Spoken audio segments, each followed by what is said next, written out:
La Tierra contiene más de 1.300 trillones de litros de agua. Hay suficiente para todos. Sin embargo, vivimos en uno de los siglos más sedientos de la historia. Es la gran paradoja de nuestro planeta azul. Mientras en los países ricos el agua se derrocha, cerca de 800 millones de personas en el mundo ni siquiera pueden abrir un grifo. No tienen más remedio que beber agua contaminada de bacterias, metales y sedimentos, poniendo en riesgo su vida y la de sus hijos. Son víctimas lejanas cuyos rostros se desdibujan, los esclavos del agua del siglo XXI.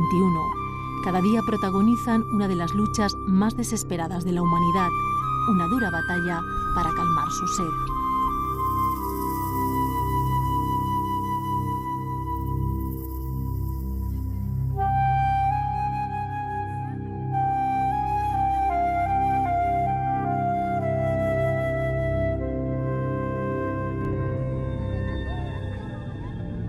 La lucha por el agua sigue teniendo rostro de niña.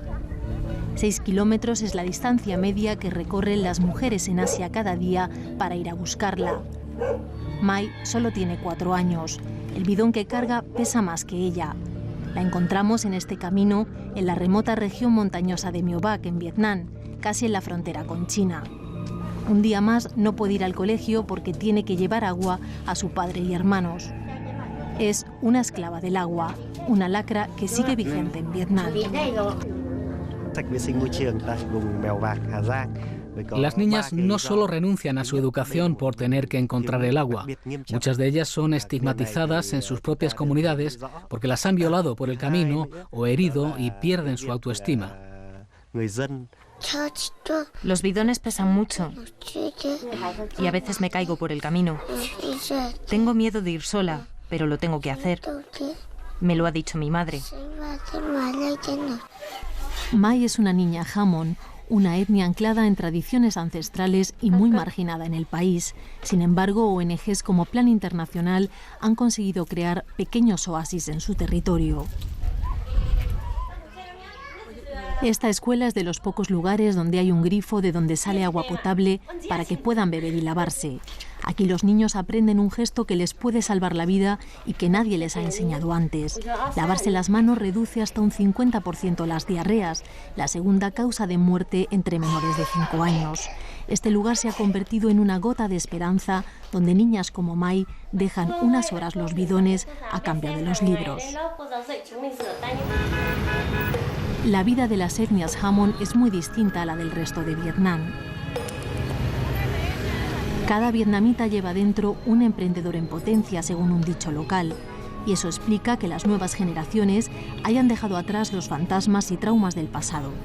39 años después del conflicto más importante después de la Segunda Guerra Mundial, Vietnam es el país que más ha crecido económicamente de todo el sudeste asiático. En pocos años ha conseguido llevar agua potable al 80% de la población y mejorar su saneamiento. Hace 20 años la mayor parte de la población practicaba defecación al aire libre, sobre todo en zonas rurales, y en estos últimos 20-30 años tanto el gobierno como la comunidad internacional han hecho un esfuerzo extraordinario y han cambiado radicalmente la situación en el país, pero a pesar de ello pues prácticamente la mitad de la población en Vietnam todavía no tiene acceso adecuado a saneamiento. Y esa falta de letrina sigue contaminando más del 65% de los pozos de agua de las familias vietnamitas. También contaminan las aguas subterráneas los difuntos, por la creencia de que traerán fortuna, se les entierra en los campos de arroz. Esa realidad de contaminación y muerte está lastrando parte del desarrollo de Vietnam. Según el Banco Mundial, cada año ocasiona pérdidas millonarias. Además, el problema de Vietnam, al igual que en otros países en vías de desarrollo, es que aunque se ha invertido mucho en obras hidráulicas que transportan el agua a las casas, sigue estando por debajo de los estándares de calidad. Lo que hay es una desconfianza muy fuerte por parte de la población hacia los abastecedores de agua y hacia el agua que beben. Entonces, incluso cuando tienes abastecimiento de agua potable por parte de una empresa con todas las garantías de que sea potable, etcétera, no la consumen. Los objetivos del milenio establecidos por Naciones Unidas han sido esperanzadores en lo que tiene que ver con el acceso al agua potable. En los últimos 10 años y antes de la fecha prevista, se ha conseguido mejorar en parte las fuentes de agua de 2.000 millones de personas en todo el mundo, pero muy pocas de ellas viven en África.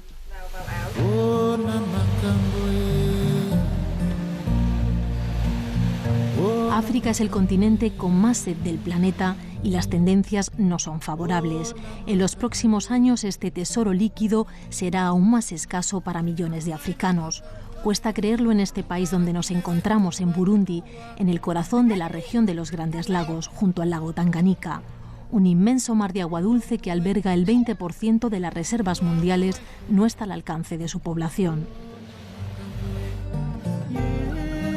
Más del 70% de los burundeses viven sin agua potable. Este es un país ahogado en pobreza y que arrastra un pasado de violencia y guerras entre las etnias hutus y tutsis todavía sin superar. 10 años de guerra civil han arruinado un país como Burundi y lo han convertido en el cuarto país más pobre del mundo. A pesar de que muchos burundeses han vuelto a casa después de vivir años como refugiados, lo cierto es que una de las problemáticas en este país es la cantidad de niños huérfanos que han quedado solos. Son niños que prácticamente no tienen nada que comer y que sufren una de las carencias más grandes de agua de todo el mundo. Cientos de refugiados, niños huérfanos, madres solas, familias rotas por la guerra, buscan ahora una nueva oportunidad. Esas personas se encuentran en un estado de vulnerabilidad absoluta porque no tienen casa, no tienen acceso a la tierra y porque en algunos casos no tienen también referencia de donde antes vivían. La guerra y el abandono han destruido casi todas las infraestructuras hidráulicas de Burundi. Solo rehabilitándolas lograrían abastecer al 70% del país. Un ejemplo, esta antigua presa y el sistema de canalizaciones que construyó el Programa Mundial de Alimentos. Ahora Cruz Roja Española ha conseguido que el agua vuelva a fluir y llegue hasta estas parcelas donde ya brota el arroz. Así unas 5.000 familias han podido empezar de cero. Trabajan duro para conseguir varias cosechas que les dan suficientes alimentos para comer y para vender. He vivido años muy duros, refugiada en las montañas. He pasado mucha hambre. Ahora solo sueño con que mis hijos tengan una vida diferente. Actualmente 800 millones de personas viven sin agua potable en los países pobres. En 2025 calculan que habrá otros 1.000 millones de sedientos más. En cambio, en los países ricos, el consumo de agua se ha multiplicado por 6 en las últimas décadas. Un europeo puede llegar a consumir unos 140 litros al día. Yo creo que ese mecanismo de una agencia mundial del agua, algo que pusiera un poco de orden y que también, como está la Agencia Internacional de Ingeniería, la Agencia Internacional de la Energía, que esto pusiera un poco esos mecanismos de información, de datos y de reflexión en conjunto para que este mundo pueda ser justo y sobre todo para que hagamos un uso responsable de los recursos naturales, pues es imprescindible. Las grandes empresas que ya no queríamos que contaminen España están hoy contaminando en Perú, en Guatemala o en China. Luego, por tanto, sí tenemos una responsabilidad global y tenemos una responsabilidad primordial los países más desarrollados en el estado de la cuestión. Una de las zonas más degradadas por la contaminación de los ríos es la región andina. La actividad minera y el uso de agroquímicos amenazan sus ecosistemas. Países como Bolivia se enfrentan además a otro enemigo global. Con el cambio climático lo que está sucediendo es que estos glaciares están retrocediendo, se están derritiendo y en consecuencia la disponibilidad o la acumulación de las fuentes de agua naturales son cada vez menores. Esa falta de agua ha obligado a muchos bolivianos a emigrar a las ciudades donde ha aumentado la miseria. Azurduy, uno de los lugares más pobres y remotos de Bolivia, es un ejemplo de cómo comunidades indígenas se han quedado despobladas. Fidel y su familia, sin embargo, no han querido abandonar la tierra de sus antepasados. Antes años llovía bien, ¿no? Ahora estos años ya no, llueve poco, hay sequía. En vez en cuando hay sequía, ni probamos ni choclo. A pesar de sus abundantes recursos naturales, Bolivia sigue siendo uno de los países más pobres de América Latina. Cerca de 2,5 millones de bolivianos viven un sufrimiento constante debido a la falta de agua. Tenemos una dificultad, las zonas dispersas de Bolivia. Tenemos en comunidades dispersas casi a cada 500 metros existe una casa, digamos, y en esa comunidad viven, digamos, 10 casas, solamente 10 familias. Entonces hay que planificar tecnologías alternativas de cómo dotar agua potable, digamos. Y eso es lo que intenta paliar la ONG Ayuda en Acción con lagunas artificiales. Se trata de un sistema que recoge el agua de lluvia incluso para las épocas más duras de sequía. Fidel ya puede cosechar todo el año más variedad de alimentos y, como él, cientos de familias bolivianas desnutridas. Antes no teníamos nada, absoluto. No podíamos poner ni una planta de hortaliza, pero ahora con el sistema de riego que tenemos ya estamos pudiendo producir y lo tenemos en la mano. Bolivia ha luchado mucho para hacer realidad el derecho humano al agua. Campesinos y agricultores de Cochabamba han protagonizado una de las batallas más importantes internacionalmente para terminar con la privatización y el negocio del agua. Según diferentes informes internacionales, en muchos países pobres, compañías de agua y empresas privadas se han enriquecido y lo siguen haciendo a costa de un bien público.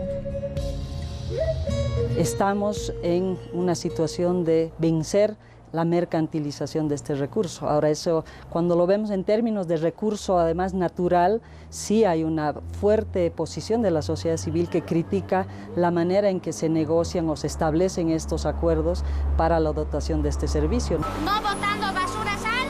Los niños de la comunidad de Tarbita aprenden ya desde muy pronto el valor de una gota de agua, un tesoro que no es infinito y que hay que proteger. Siguiendo la corriente del río Tarbita encontramos a otros niños que no pueden ir al colegio.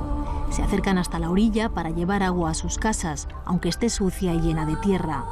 Estas pequeñas y sus familias viven con menos de 3 litros de agua al día. 7 litros diarios por ser humano es la ración mínima para la supervivencia. Muchas no saben que sobrevivir así es toda una heroicidad, también una de las mayores injusticias, pues en nuestro planeta azul sobra el agua.